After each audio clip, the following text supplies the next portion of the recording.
Aujourd'hui, je vous emmène dans mon potager où nous allons essayer de résoudre un nouveau mystère.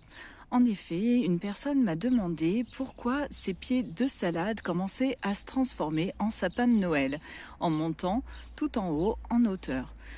On va voir quel est ce phénomène et aussi comment récolter des graines de salade. Avant de débuter notre investigation, n'hésitez pas à mettre des commentaires, à mettre un petit pouce bleu, cela m'aide vraiment. Je vous invite aussi à aller voir ma playlist jardinage ainsi que mes autres vidéos pour découvrir de nombreuses astuces et tutos. Normalement, les salades montent en graines quand elles ont fini leur cycle de croissance, c'est-à-dire 3 à 4 mois après leur semis selon les variétés. Et ce processus se nomme la montaison. Si malheureusement vos salades montent en graines avant d'avoir fini leur cycle, qu'elles n'ont pas paumé pour les variétés donc qui pomment, toutes les salades ne pomment pas, c'est-à-dire quand elles ont fini de pousser, de créer leur cœur avec les petites feuilles croquantes qu'on aime tant déguster, et c'est qu'un élément est venu perturber sa croissance. Alors, quels éléments peuvent venir perturber et stresser nos salades ? Alors, ce peut être la sécheresse, comme cette année, justement, il a fait très chaud, très vite, très tôt par rapport à la saison, mais aussi des arrosages irréguliers. Ainsi, une grosse pluie ou un arrosage qui suivrait une période de sécheresse, on pense bien faire, ça suffit à déclencher ce processus parce que la salade, elle trouve ça anormal.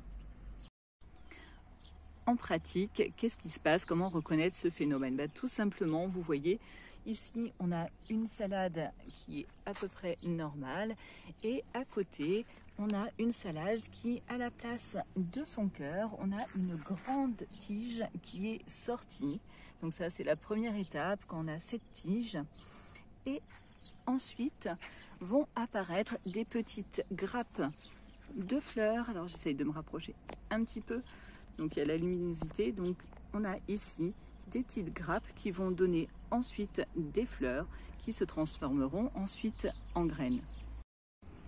À partir de ce moment-là, malheureusement, vos salades ne sont plus consommables. Elles perdent toute leur qualité gustative, elles perdent leurs propriétés. Généralement, il y a des espèces de petits pics, je ne sais pas si on les voit trop ici, qui se forment autour des feuilles.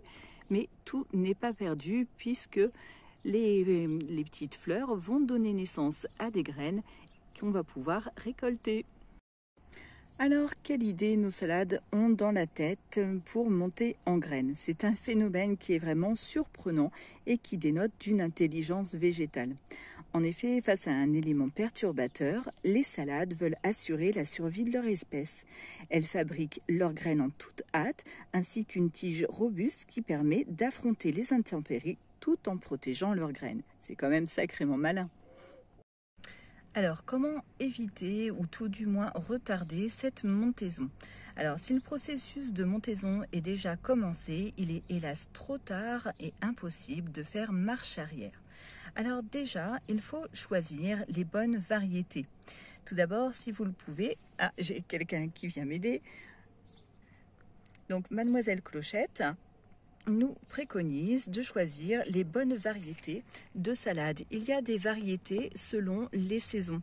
En effet, elles sont avec des caractéristiques différentes. Vous avez des salades spéciales pour le printemps, pour l'hiver, pour l'automne, etc.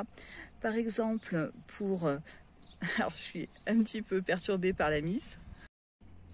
Je reprends. Donc je disais qu'on a des salades en fonction des saisons. En été, par exemple, privilégier les variétés qui résistent à la chaleur, comme la romaine. En hiver, des salades qui vont être résistantes au gel hivernal, telle la merveille d'hiver. Alors cela est généralement indiqué sur le paquet, soit directement devant ou avec les dates de semis et de récolte qui sont indiquées.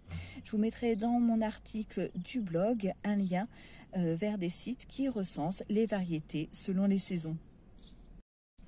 Le deuxième facteur qui, selon moi, est le plus important, c'est l'arrosage. Il faut arroser vos salades régulièrement, tous les 2-3 jours au printemps et tous les jours dès qu'il fait chaud et sec afin de garder une humidité constante au niveau du sol. Les salades craignent également les orages, comme je vous l'ai dit. au début les chocs thermiques un peu les différences. Donc un petit conseil, arrosez vos salades avant l'arrivée de l'orage. Autre élément qui peut vous aider à préserver un petit peu vos salades, c'est le paillage. Le paillage, qu'est-ce que c'est?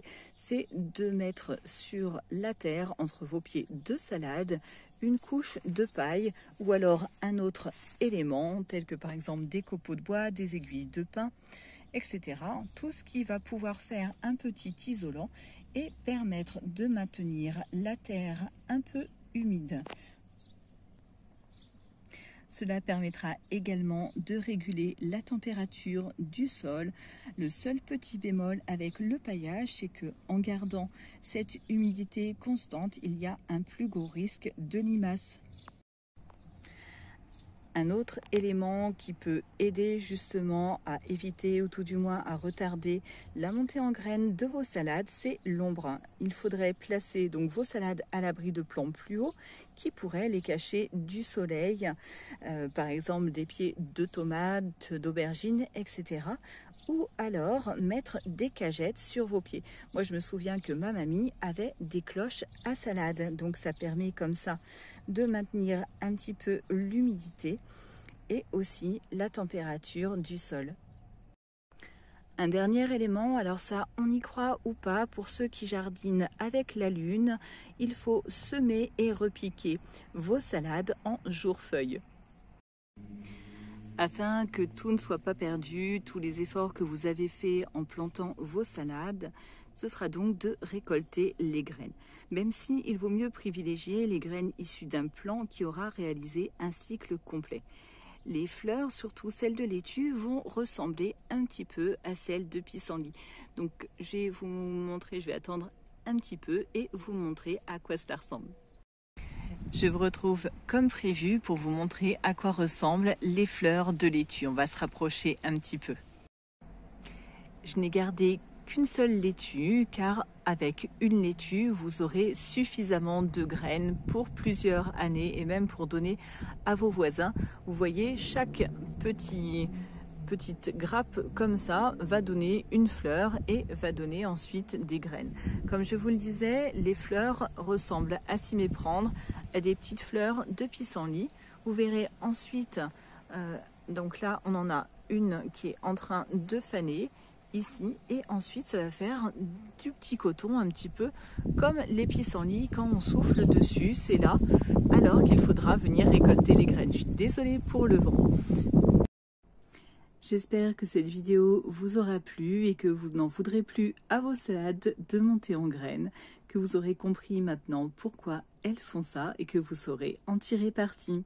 Je vous dis à très bientôt, ciao!